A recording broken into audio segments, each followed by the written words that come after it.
Hello, everybody. Daniel Feuerstein here for Beyond the 90 as I recap day two of the second round of the Lamar Hunt U.S. Open Cup. Oh, my goodness. Folks, let me tell you, if you watch these U.S. Open Cup games, you have to make sure you talk to your cardiologist. You make sure you have tons of food, tons of drink, and tons of just don't think this is going to be a walk in the park because anything and everything happens on these Open Cup nights across America. And let me tell you, what I saw tonight, oh my God, I am just in shock, in awe, and I'm still trying to catch my breath with some of these results tonight by some of these crazy games, some of these crazy decisions, just amazing things that we were watching in this one. Now, granted, there's been some quiet games, obviously, without for sure, there's definitely those monotone, nice and easy. One, two, three, it's all over. Don't worry about it anymore. Just let it ride and then just take it easy. But we had some really wild and wacky matches that went into penalty kick shootouts, and one or two, I believe, that ended in extra time. So we're going to review those games right now. First things first, Loudoun United, they took on Virginia Dream FC, Loudoun United from USL Championship, and Virginia Dream FC from the NPSL. Now, um, it looked like it was going to be a fairly easy matchup for Loudoun United at first. Of course, once again, Riley Bidios, he gets the opening goal in the 42nd minute, and then they go with the lead at halftime for Loudoun United. But then all of a sudden, here comes Virginia Dream with the equalizer, and we have ourselves a match. And it looked like at the time, I hope I can pronounce his name correctly here in my notes. I'm going to try and do my best. Once again, some of these names, I try not to butcher them. I try to be. I hope I pronounce it correctly for them, for the player, and for all of you. King Bolahan Akinkoye, who made it 1-1 with the equalizer. And unfortunately, though, in the second half, for Virginia Dream, it was Ben Mines, the former New York Red Bull player. He converted the go-ahead goal to make it 2-1 in the 59th minute, and then a brace by Zach Ryan made it 3-1 in the 78th minute. Then, of course, he scores his second goal in second half stoppage time. But in between there, it was Nicholas Laculia. He scored in the 86th minute to make it 3-2 at the time, but once again, Zach Ryan's second goal in second half stoppage time just basically put an end to that one. And Loudoun United has advanced to the third round, going for the draw. Um, Boy, Portland Hearts of Pine from USL League One taking on Hartford Athletic from USL Championship, and this one was amazing. Now, obviously, there's some parts of the match where it was kind of light and dull, but when there was action, boy, there was action. And there was no goals going into this match in regulation time from both the first and the second half. And then we get into extra time, and then nothing so much in the first half of extra time, even though there was a lot of action. But then in the second half of extra time, Portland goes down a man, and that was by Azid Liadi, who got double yellowed. Basically, the second yellow, I mean, he was arguing, he got called for a foul, and he got booked for it to give it in the second half of extra time. And then all of a sudden, later on in the second half of extra time, he got baited into a foul, and he really got baited into a foul. I mean, I can't believe how badly he baited himself into that foul. Got his second yellow card in the match. Red comes up.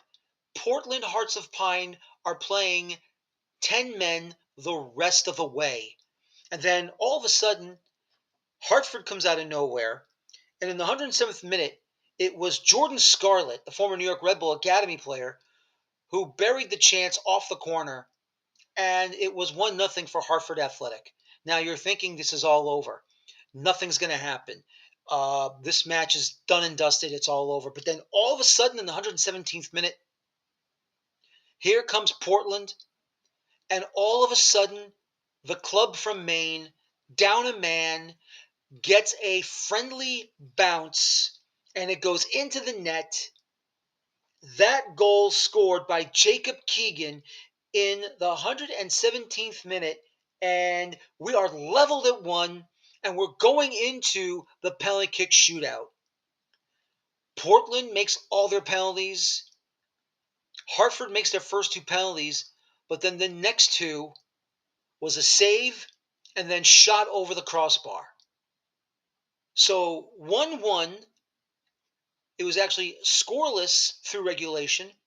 1-1 after extra time, 4-2 on penalties, won by Portland, Maine, Hearts of Pine. Now, of course, I say Portland, Maine because once again, you have Portland, Oregon, and Portland, Maine. So I try to do that little distinction for you out there just to make sure it's a separation. So Portland, Hearts of Pine from Portland, Maine advances to the third round in their very first Open Cup tournament for the first time themselves, going through two rounds and now playing in the third round. Can't wait to see what's going to happen there. Westchester SC, of course, Westchester County, New York, taking on the New York Pan-Cyprian Freedoms coming out of Astoria, Queens. So one of the boroughs taking on the first county north of New York City in an Open Cup matchup in 2025. Westchester SC dominating this one in the first half, scoring 3 goals in this one without a doubt. Once again, that man, Juan Obregon, got it started early in the third minute, just slotting it home on a nice breakaway, 1-0. 22nd minute, sadly for the Pan-Cyprian Freedoms, it was an own goal converted by Jack Sluis. And unfortunately for the Freedoms, they put the ball in the back of their own net. That made it 2-0. And then 3-0, Daniel Bauman in the 34th minute, and they held that lead at halftime, even though the Pan-Cyprian Freedoms did pull 2 goals back. One was in around the 60th minute, and then the second one in second half stoppage time, but unfortunately just not enough to get that third goal to force extra time. And the two-time Open Cup champions in the New York Pan-Cyprian Freedoms, they fall to Westchester SC by a final of 3 goals to 2 over in Pelham, New York, in Westchester County. And how about this, folks? How about this? As I like to call it, the Chattanooga Choo Choo Derby. Yes, ladies and gentlemen, Chattanooga FC hosting Chattanooga Red Wolves. Chattanooga FC from MLS Next Pro taking on Chattanooga Red Wolves of USL League One. Amazing match. It got off early, often, crazy, wacky, nutty, fireworks from the first minute all the way through into the penalty kick shootout. Early goals, of course, in the in the 7th minute, I should say. Omar Hernandez of Chattanooga Red Wolves gets the opening goal. But in the 19th minute, it was Daniel Margarov who equalized for Chattanooga FC. And it was 1-1 throughout the match through regulation and into extra time. Tons of fouls, tons of yellow cards. Amazingly, no one sent off in this one. Just amazing what we saw in this one. And it went all the way into the penalty kick shootout. And unfortunately for Chattanooga FC, on their very first kick, Daniel Magaroff was denied as he was the first spot kick taker in the penalty kick shootout. And then Chattanooga FC converts the rest of their penalties, but it was the Red Wolves that converted all 5 penalties to win it in the penalty kick shootout 5-4. 1-1 through regulation extra time, and then 5-4 in the penalty kick shootout. So Chattanooga is burgundy red in Tennessee. Amazing things, amazing stuff. And we'll get to more of that later on as I keep talking about these matches. Not so much really a snoozer, but Greenville Triumph taking on 1 Knoxville SC. as they hosted the match, Greenville. This is both clubs representing USL League One, so no real cup set here. But the Triumph fall to one Knoxville by a final of 1-3. Um, just big moments here. Um, Goals from Stavros Zaro Kostas. He scored in the 15th minute, and Mark Doyle in the 23rd minute to make it 2-0 for one Knoxville. And then just basically, you know, went towards victory, even though Ropapa Mensa did pull one back to make it 2-1 in the 55th minute. Still wasn't enough. Knoxville gets their third goal in second half stoppage time by Babacar uh, Dieni to make it 3-1. And unfortunately, for Knoxville, Sievert Hogley got double yellowed and then red card. The second yellow came in the 90th minute, got sent off. So he will be suspended for the third round. And unfortunately for him, I should say, he will not be participating in the third round matchup, depending on who they'll get in the draw. We'll find out, of course, tomorrow afternoon at 1 p.m. Eastern. We'll tell you more about that later on. FC Naples of USL League One taking on Little Rock Rangers of USL League Two. No cup set here. Naples just taking care of business, putting Little Rock Rangers to the woodshed. It was a 3-0 victory. Just a simple match for the Western Florida side. Jaden Onan in the opening minute made it 1-0. Then Breck Evans in the 14th minute made it 2-0. Finally, Andres Ferrin in the 77th minute in the second half. That made it 3-0, and FC Naples advances to the third round of the Open Cup in their first time in the Open Cup. And congratulations to them. Forward Madison hosting FC Tulsa. Forward Madison from USL League One and FC Tulsa from USL Championship. Sadly for the Wisconsin club, Madison falls to FC Tulsa by a final of 1-3. Easy road win for FC Tulsa. They just basically took Madison to the woodshed in their own backyard. Um, They got the first 3 goals of the match. Owen Dam in the 21st minute made it 1-0. And then Khalil El Medkarn 10 minutes later, 31st minute, made it 2-0.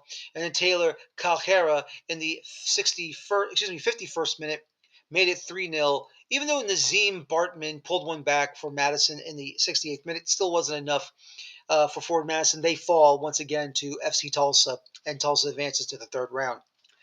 Old Men Menace, sadly, end their time in the Open Cup once again in the second round, once again against Union Omaha. They fall at home by a final of 1-2. The Nebraska club, of course, coming in big, scoring 2 big goals in the first half. 18th minute goal scored by Dion Akoff. And then it was Josu Gomez that made it 2-0 in the 34th minute. Then, second half, craziness, nuttiness, just don't understand what the hell was going on here. First things first, Brendan Knapp got double yellowed in this one. The second yellow card came in the 54th, in the 54th minute, and then got sent off in the 54th minute with that second yellow. Benny Feilhaber took the penalty as Sasha Kleiston was already subbed out of the match. Feilhaber converted the penalty in the 55th minute, and that made it 2-1 for Union Omaha. And then all of a sudden, Sasha Kleiston, who is yapping on the bench for Des Moines, says something to the referee, and then he gets sent off. Now, Des Moines does not go down to 10 men. Only Union Omaha does. So Brendan Knapp will miss the third round matchup depending on who they get drawn with. And, it's crazy. And unfortunately for some of those guys, Bradley Wright Phillips, who also played in this one, MLS season pass analyst, left the match early with an injury. I hope he's okay and he'll be able to be on set this upcoming weekend for MLS season pass. Bradley Wright Phillips, great guy. Him and his brother Sean Wright Phillips, of course, former England international. Great guy. Have a nice relationship with Sean Wright Phillips, and You never ever can say that you have a great relationship with a former Premier League player like Sean Wright Phillips is. So just amazing guy, great guy, and hope to catch him again somewhere down the road. Hopefully, I hopefully Sean, you get my number or get my contact information, and we'll talk soon. But unfortunately for Des Moines Menace, their cup run ends once again in the second round, falling to the Union Omaha by a goal to two. And then the two late nighters. First, Ventura County FC hosting El Paso Locomotive. I want to say El Paso Patriots.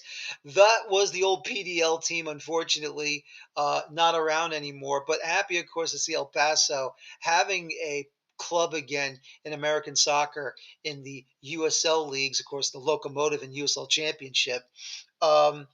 They head over to Southern California and they put the Galaxy 2 team to the woodshed, a 3-0 victory for El Paso Locomotive.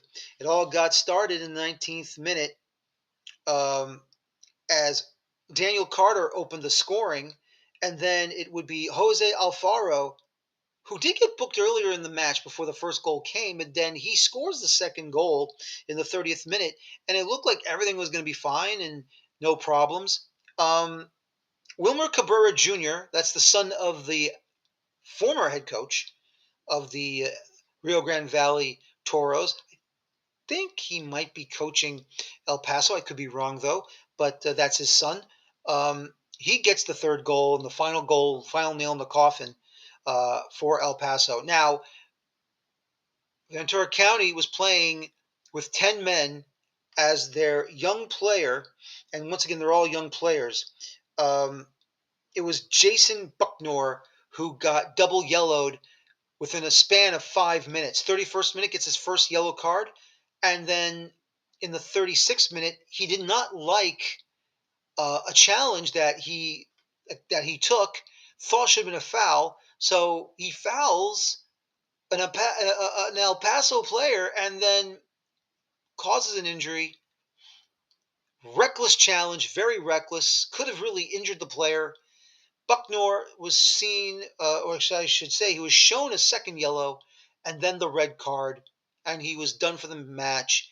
And then they were down to 10 men. But then all of a sudden, Jose Alfaro in the 64th minute, I don't know what he did. I don't know what he said. I don't know what happened. He gets his second yellow of the match, and then he gets sent off.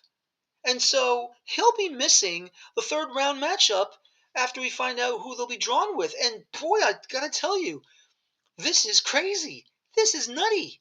How in the hell do you do this? Why? You're up a man and you're up 2 goals to nil at that time. Just crazy, stupid stuff that sometimes I just don't understand it.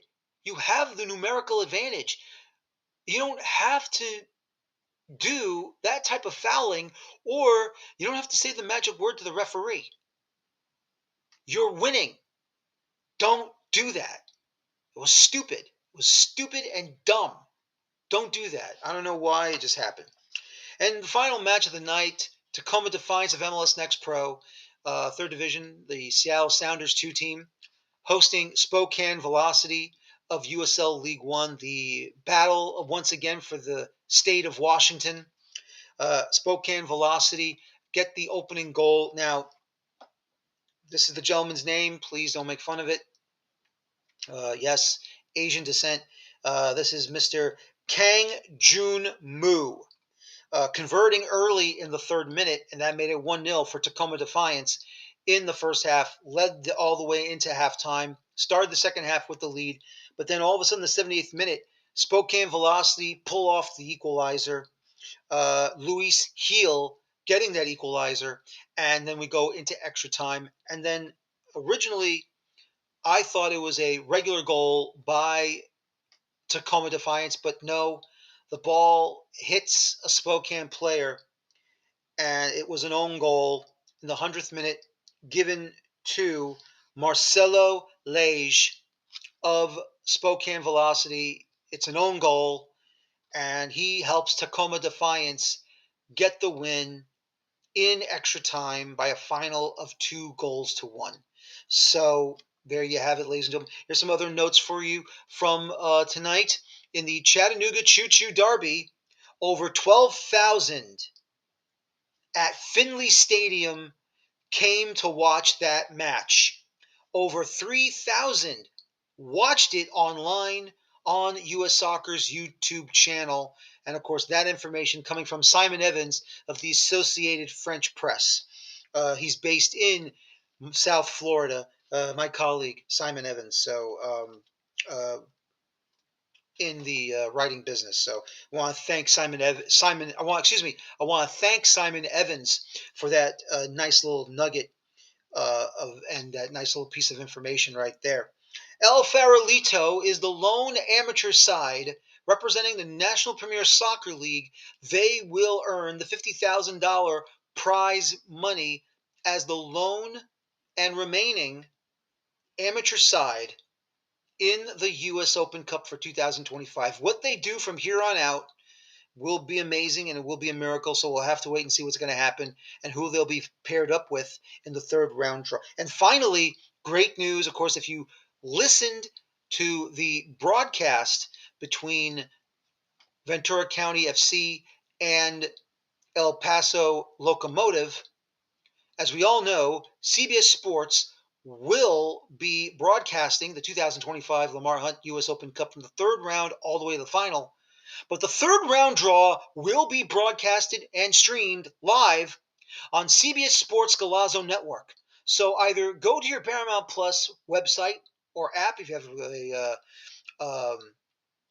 if you do have a subscription, or you can watch it live and free online at PlutoTV.com.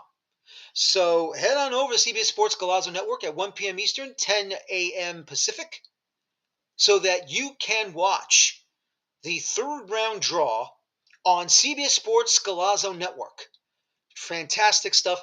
And my, oh my, this is going to be fun and exciting.